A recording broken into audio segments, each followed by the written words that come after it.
I could hear her muttering and sighing. But then that ad came on the telly, the one for Old Spice with the waves in it, and the music made her happy again, like it always did.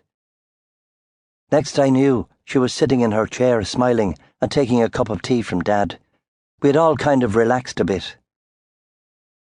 The film started again, and Dad sighed. I don't think he was enjoying that movie any more than I was. The next ads came on. Nan murmured in her sleep, "Oh, love, were you here all this time?" Dad leapt up, rubbing his hands together. "Right, pee, then tea." He kissed Ma on the way out the door, and she called after him to bring in the Jaffa cakes.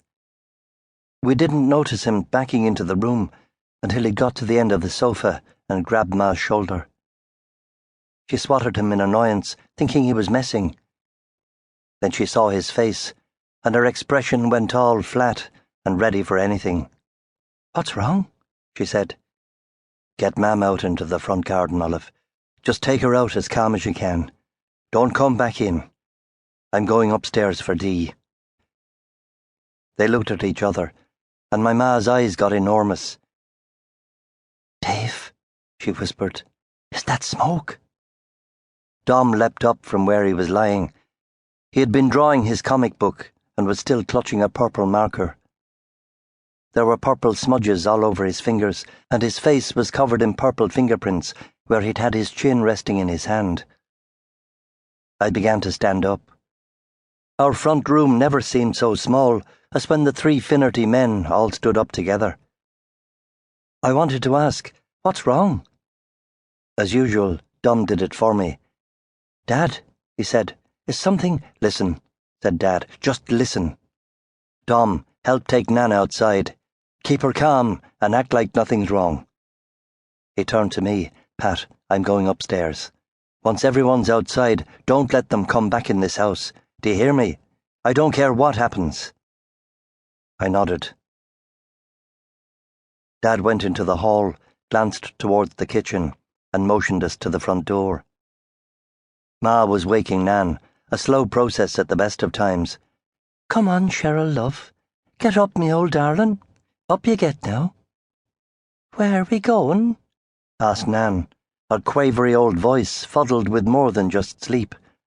"Are we late for Mass?" "A little bit, darling. We need to hurry. Up's a daisy now. Up we go." Ma knew. I could tell by the way she herded Nan past Dad and didn't look back down the hall. Dom ran ahead. He already had the hall door open and was standing on the porch, his hand on the porch door latch, when Dad roared, "Stop!" We all froze. Dad held his hand out as if to keep us all from moving. He wasn't a broad man, but he seemed to fill the entire hall right then, a living barrier between us and whatever lay hidden in the kitchen. "Dom," he said, "don't open that door yet. It's very important. Let everyone into the porch first, then shut the hall door behind you, and then open the porch door. Have you got that?" Dom nodded, his brown eyes huge. Ma hustled Nan in beside him, and they all stood crammed together on the porch, staring back at Dad. Nan began querulously looking for her handbag, and Ma hung on to her without speaking, her eyes glued to Dad as if afraid he'd disappear. I could smell the smoke now. I could actually hear the flames. Somewhere behind my Dad, something huge was on fire. Dad pinned me down with the same look he'd just given Dom, and it hit me how serious this all was. Our house was on fire. It was on fire. "Patrick," said Dad, "shut that porch door after everyone's outside. It's very important. I'm going upstairs for your sister, and I don't give a shite what happens while I'm up there. You are not to let your ma or Dom or your Nan back into this house. Do you understand?" My eyes slid past him, and I nearly fell over with shock at the sight of the kitchen door. The cheap wood was glowing, its paint all bubbled up and hissing.